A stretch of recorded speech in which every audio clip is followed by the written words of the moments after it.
February 2014, Namjiang County, Sichuan Province. The meeting room was small enough that the air felt shared.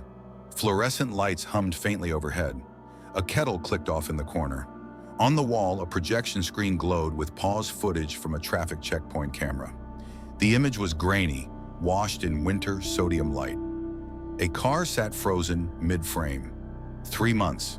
That was how long Wu Xiao had been missing. At first, it did not feel like a crime. It felt like a delay. A woman who worked long hours, a mother who sometimes traveled home without notice, a phone that had gone quiet. But phones do not stay silent forever, and people do not simply vanish from routine. The officer controlling the playback leaned forward and pressed pause again. The car had passed this checkpoint on the evening of December 8, 2013. Just seconds of footage. Nothing dramatic, no swerving, no speeding, just another vehicle moving through a small county town at night. Except this car had appeared more than once. December 7th, December 8th, in and out of Namjiang. The timestamps aligned too neatly with something else in the file. The officer zoomed in. Pixel distortion expanded across the screen. The headlights flared, the driver's silhouette blurred into shadow. "Back seat," someone said quietly. They zoomed again. There it was, a patch of red, not bright, not obvious, but sharp enough against the dark interior to resist being ignored. The salon owner had described it weeks earlier during questioning. A red handbag, structured, she carried it every day. The image stayed frozen. The room was silent, because a handbag does not enter a vehicle by accident.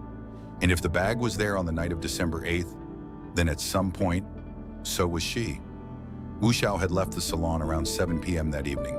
She told her employer she was going back to her hometown for a few days. The call lasted less than a minute. Traffic noise filled the background. Wind pressed against the microphone. Normal, nothing alarming. Except she never arrived. Her husband and Mianyang waited for the usual call that night, then the next day, then the next. By December 14th, the missing persons report was filed. At first, investigators considered the possibilities they always consider: voluntary departure, personal conflict, financial stress, emotional withdrawal. But Wu Xiao was not impulsive. She worked in Namjiang to help repay a mortgage. She lived inside the salon to save money. She returned home once a month to see her 5-year-old son. Routine had structure, structure leaves traces, and then there was the bank record. At 9:06 p.m. on December 8th, 2 hours after she left work, 900 RMB was withdrawn from her account at an ATM in Namjiang. Her entire balance. The ATM camera captured a man wearing a full-face yellow helmet and gloves. He moved efficiently, calmly. 2 minutes, then gone. No visible face, no hesitation, just enough preparation to suggest planning. Back in the meeting room, the footage shifted to that clip. The helmet filled the frame. Opaque visor, reflective under harsh light. Whoever stood at that machine knew exactly where the camera was. But what drew the room's attention back to the traffic checkpoint footage was not the helmet. It was the timing. Earlier that same afternoon, at 3:30 p.m., a mobile SIM card had been activated, a number Wu Xiao had never contacted before. Between 5 and 7 p.m., that number called her 6 times.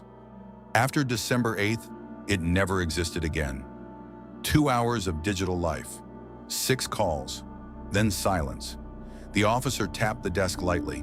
The SIM activation window, the repeated vehicle entries, the ATM withdrawal, the red handbag. Individually, they were fragments. Together, they began to feel like choreography. Outside the station, winter in Sichuan had settled heavily over the county roads. Mountain routes turned dark early.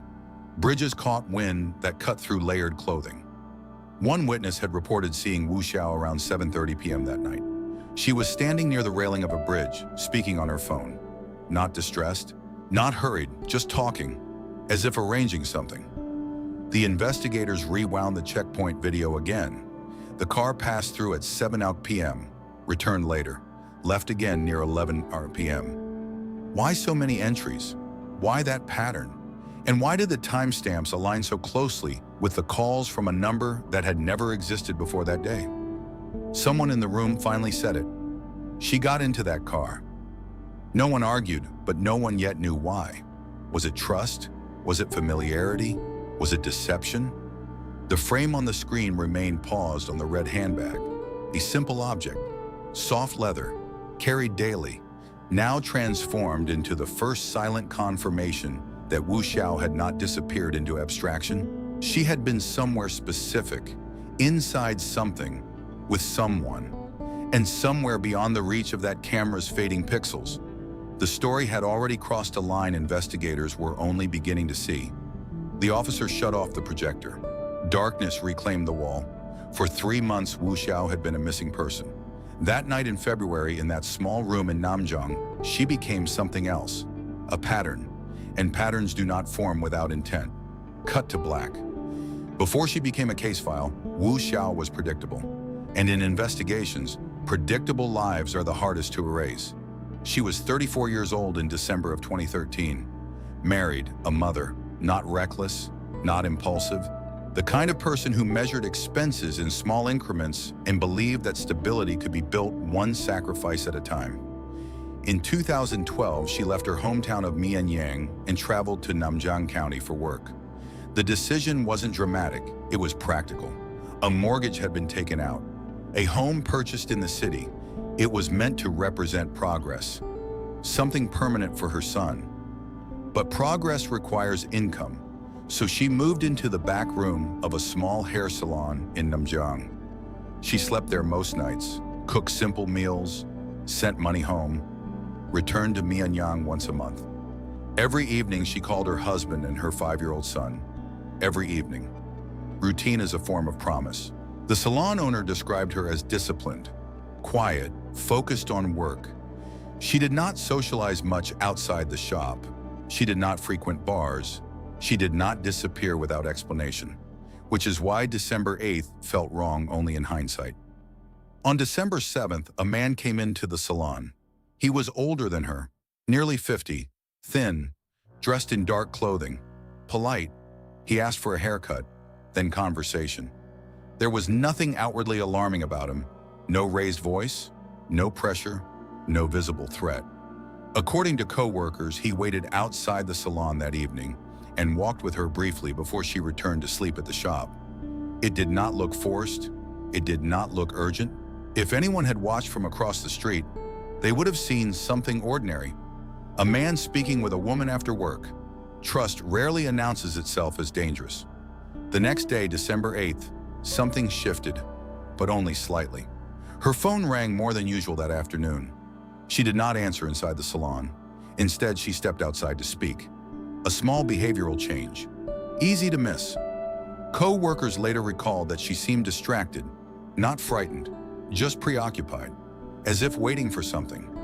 At 3:30 p.m., a new mobile number was activated somewhere in Namjiang. At 5:01 p.m., it began calling her 6 times.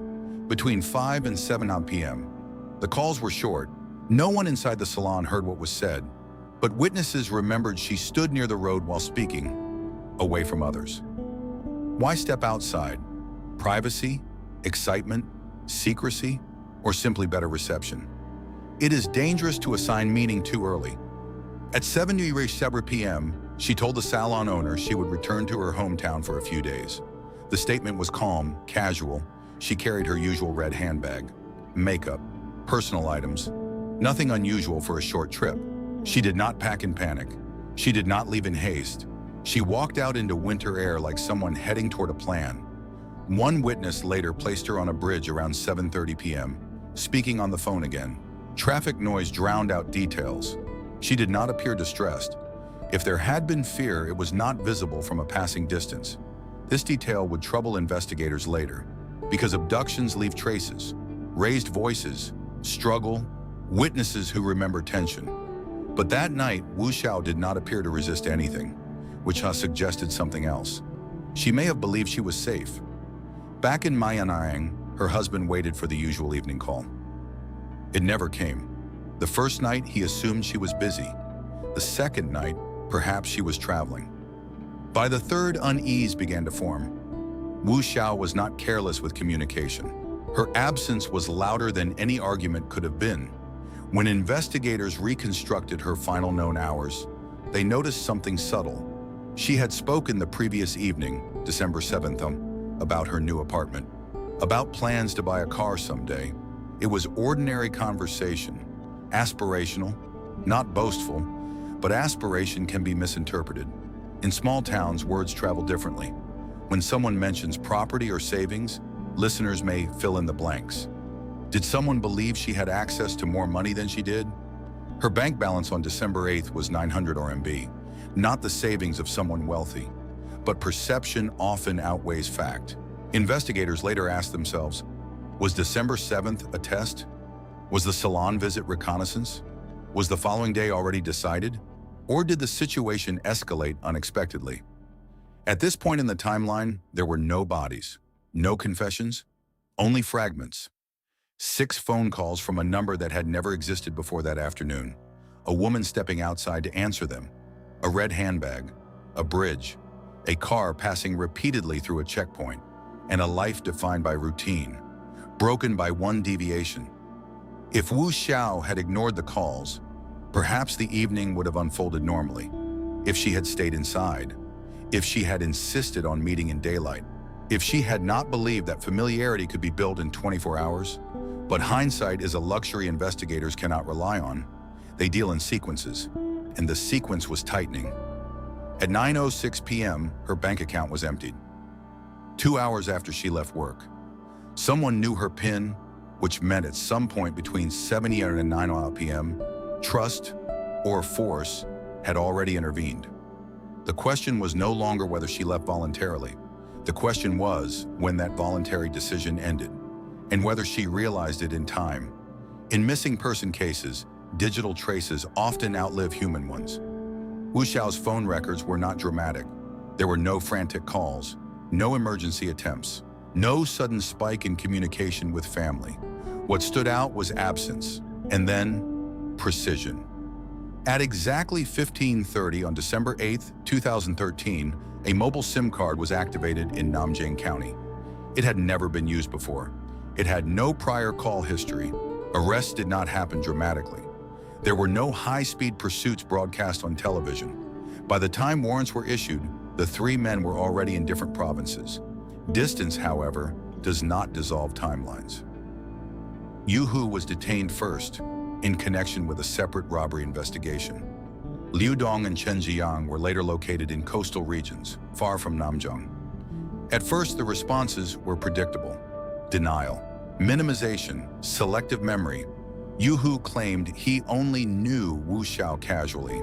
Liu Dong insisted they had simply traveled through Namjiang. Chen Jiang described the December trip as unremarkable. But digital alignment is difficult to dispute. Vehicle checkpoints, hotel registration, ATM timestamp, disposable SIM activation, and when interrogations are conducted separately, inconsistencies surface.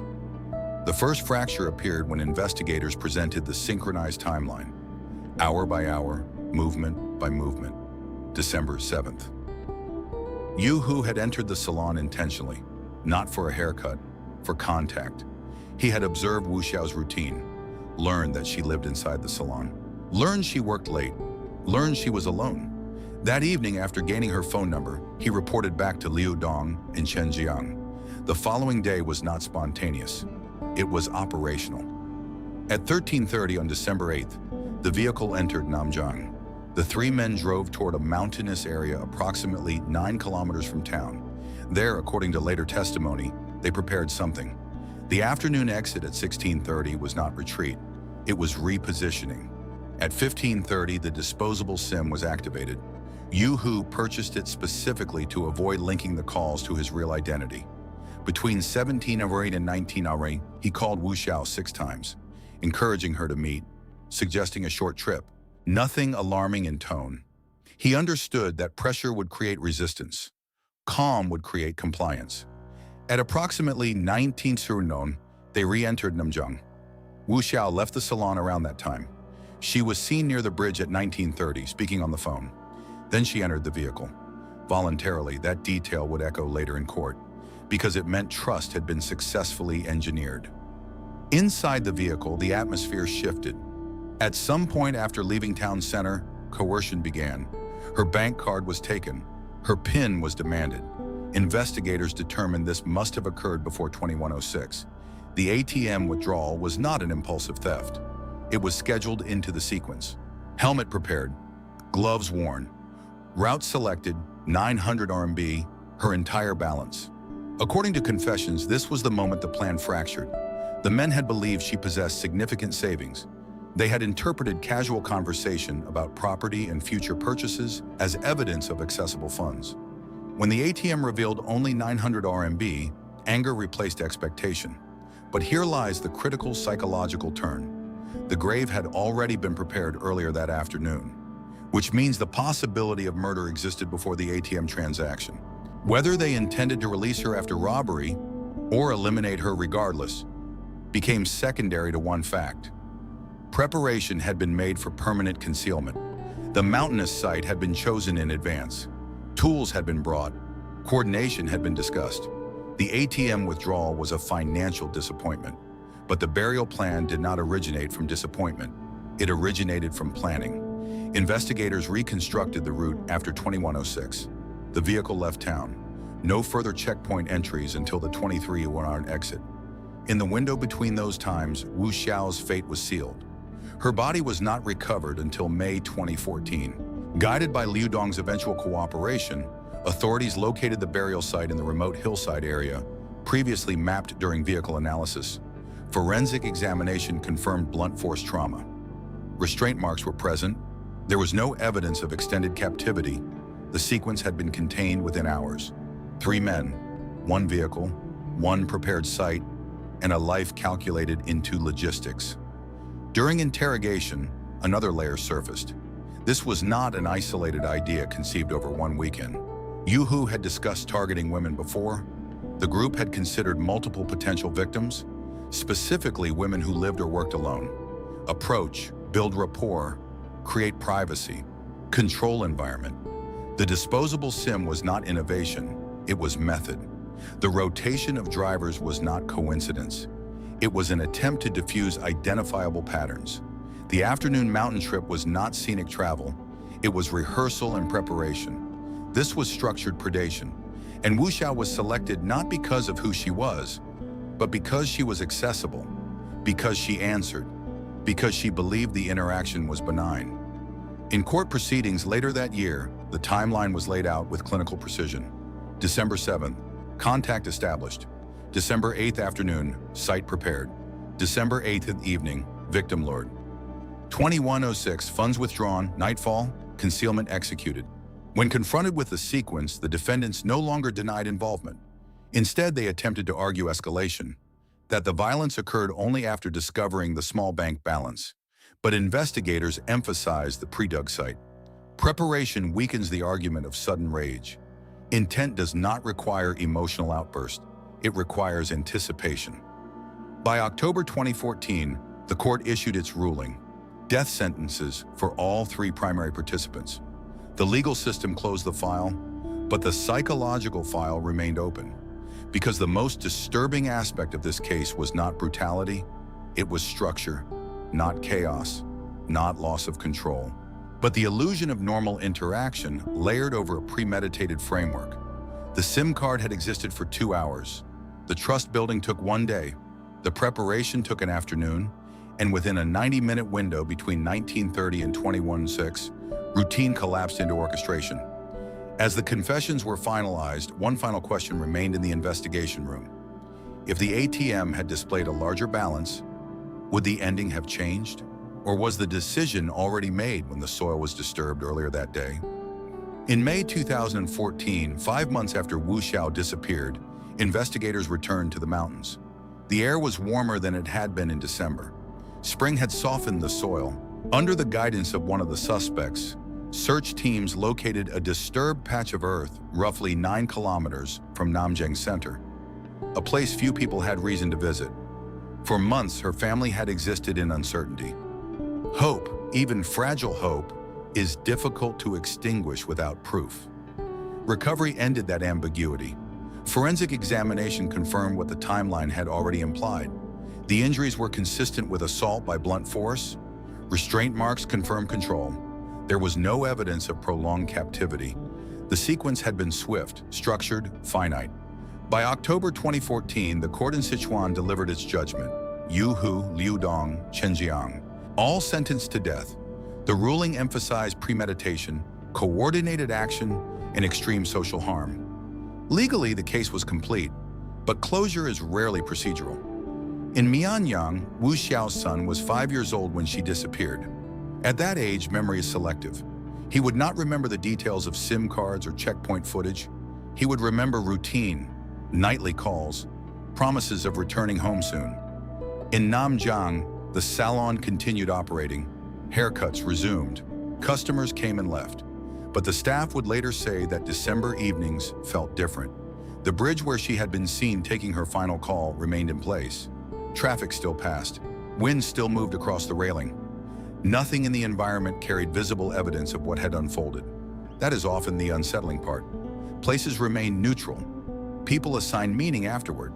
The case prompted regional discussion about informal SIM registration practices, about monitoring recently released offenders, about personal safety in rapidly modernizing rural counties.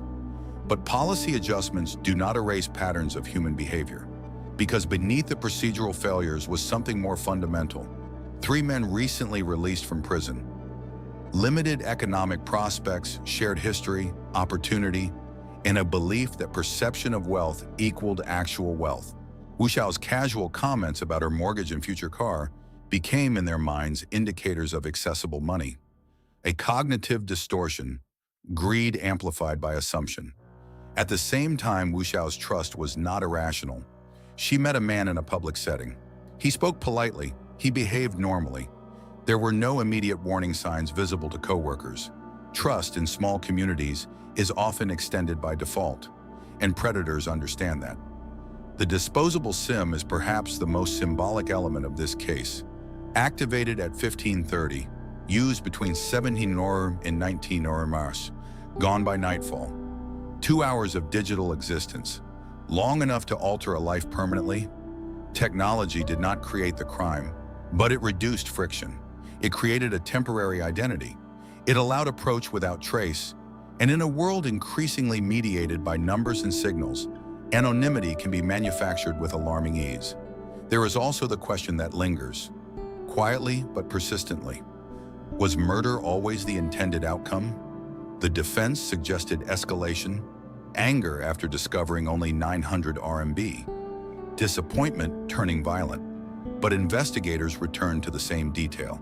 The site had been prepared before the ATM withdrawal. Preparation implies foresight. Foresight implies at least acceptance of lethal possibility. Perhaps the ATM result influenced timing, but it did not invent the plan. The most sobering realization is not the brutality of the act, it is the efficiency. Contact established in one visit, trust secured within 24 hours, preparation completed in one afternoon, execution contained within 90 minutes. From routine to irreversibility in less time than an evening commute. And all of it dependent on a decision as small as answering a phone call. When reviewing the file months later, one investigator reportedly summarized it this way: it wasn't chaos, it was sequence. And sequences are harder to emotionally process than explosions of rage, because they suggest clarity of thought, deliberate steps, measured movement. Wu Xiao left work believing she was stepping into something ordinary. Dinner, conversation, a brief trip. Instead, she stepped into structure. The legal system delivered its maximum sentence. The file was archived. But in Namjiang, if you stand on that bridge at dusk, traffic still masks conversation, wind still presses against clothing, phones still ring. The difference is invisible, which leaves us with the final question. Do you believe this was premeditated from the beginning, or a plan that hardened only after expectation met reality? Silence often holds the answer. No stored context. Between 17 and 19 in mud, it called Wu Xiao 6 times. Short calls, consistent intervals. Then after that evening, it disappeared. No further activity, no reactivation, no movement data. A phone number that existed for roughly 2 hours, long enough to create contact, long enough to arrange something, and then erased itself from practical reach. Investigators requested registration data from the telecom provider. The name attached to the CM belonged to a college student, but the student had a verified alibi, classroom attendance records, witnesses. Eventually, a smaller truth surfaced. A local shop had reused old identification information to register new SIM cards for customers who did not bring documents. It was a shortcut, a common violation, faster sales. In isolation, it was a minor regulatory breach. In context, it became a wall. The SIM had been purchased in person. No surveillance cameras inside the shop. No proper ID. The person who activated it had planned for invisibility. That planning suggested something else. This was not an argument that spiraled. It was a setup. Meanwhile, the ATM footage was reviewed again. 2106. A man wearing a yellow full-face helmet approached the machine. Gloves covered his hands. His posture was steady. He inserted Wu Xiao's bank card, entered the PIN correctly on the first attempt, withdrew 900 RMB, her entire balance. 2 minutes. No hesitation, no visible urgency. He left the frame walking, not running. Investigators paused on the frame where the keypad was visible. The helmet concealed his face completely. But behavior can reveal as much as identity. This was not someone guessing a PIN. This was someone who had already obtained it, which meant between 19 miles and 2106, Wu Xiao was no longer acting freely. The timeline narrowed. At approximately 19 Ra, a vehicle with Sichuan plates entered Namjiang through a checkpoint camera. The same vehicle had entered earlier that afternoon, and the day before. Multiple passes, unusual frequency, not enough to alarm a patrol officer in real time, enough to matter later. Officers began reviewing footage from multiple checkpoints across the county. The process was slow. Over 10,000 vehicles passed through the relevant windows between late afternoon and midnight. Each one required examination. License plates logged, timestamps aligned, direction tracked. Patterns do not shout, they repeat. The Sichuan plated car repeated. December 7th, 1330. Entry, 1630. Exit evening. Another pass. December 8th, 1330. Entry, 1630. Exit 19. Entry, 23 Shari. Exit, 4 passes within critical windows. Too many to ignore. When investigators synchronized the checkpoint timestamps with the SIM activation window, something tightened.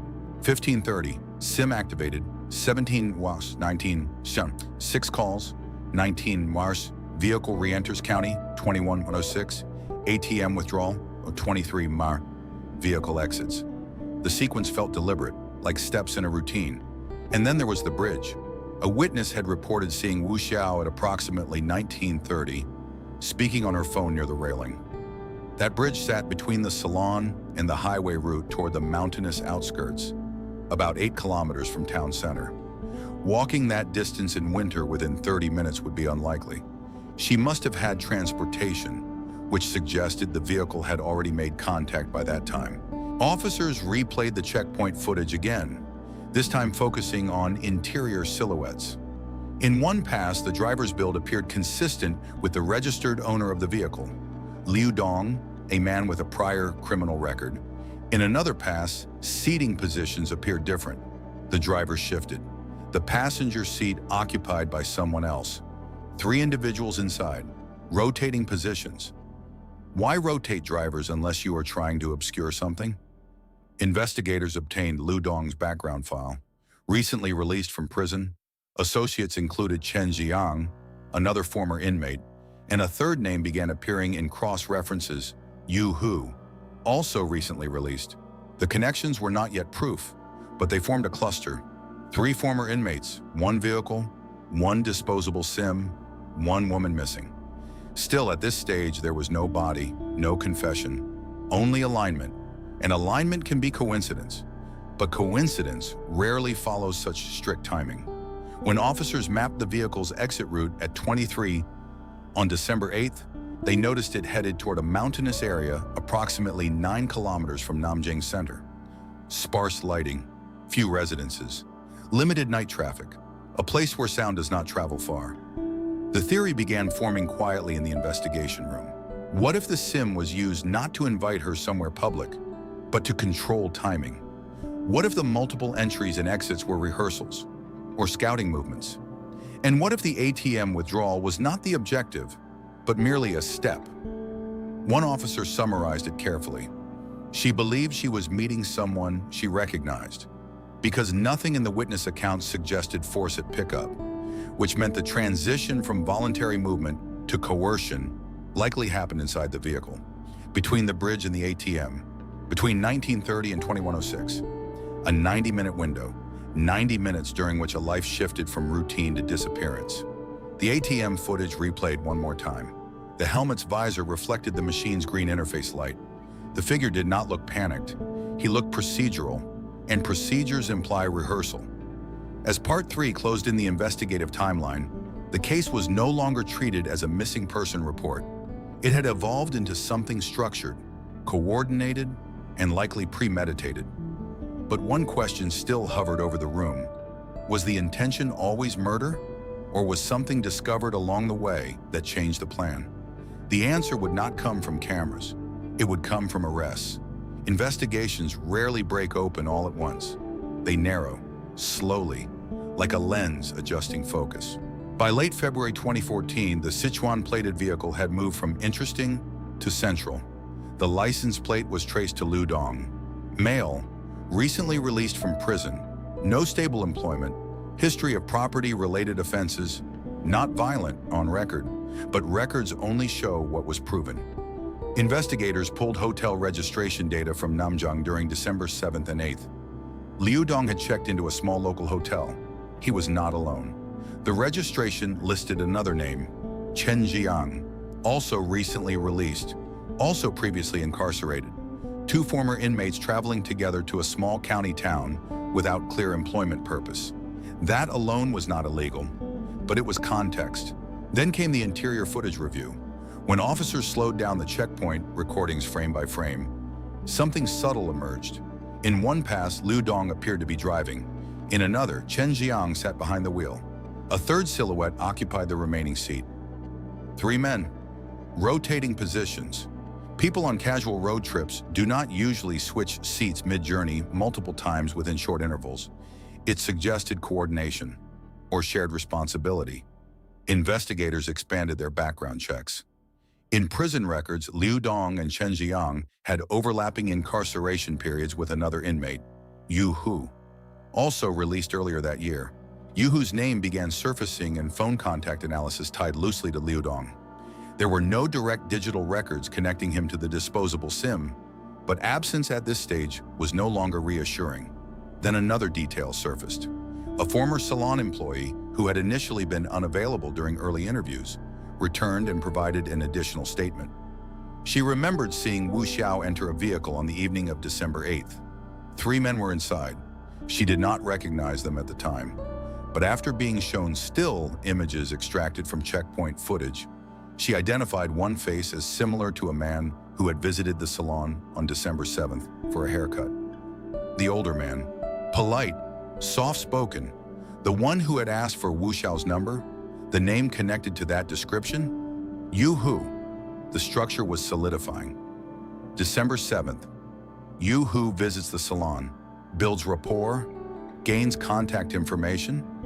December 8th, disposable SIM activated, 6 calls placed. Vehicle movements align with call window. Wu Xiao seen entering vehicle. ATM withdrawal executed. Vehicle exits county late at night.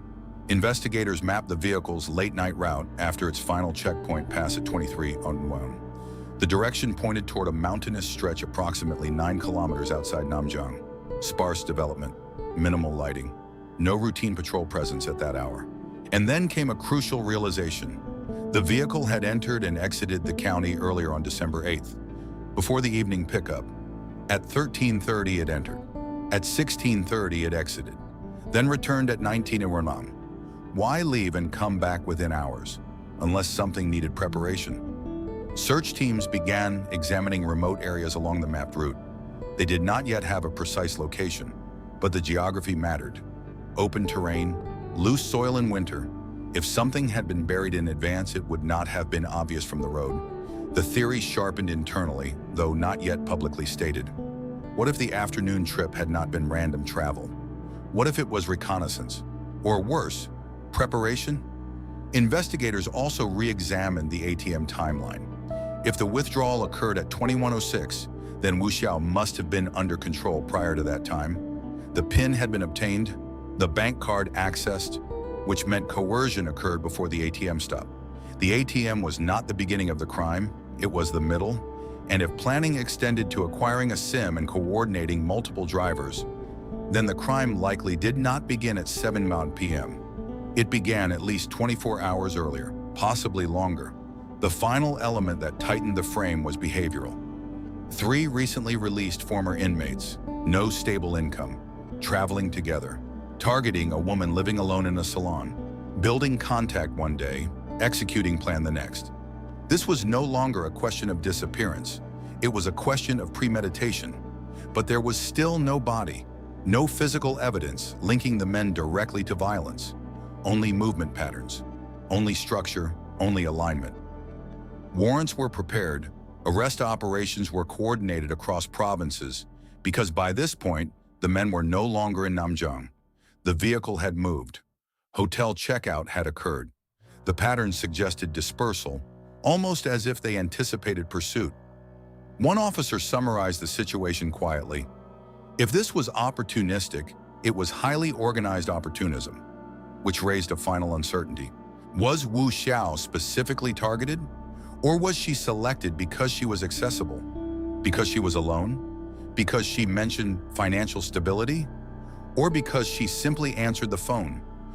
The arrest would determine whether the afternoon trip to the mountains had been coincidence, or something darker. The screen in the meeting room no longer displayed the red handbag.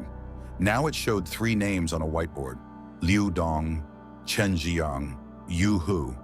The case had shifted from missing woman to structured operation. The only remaining question was how far the structure extended.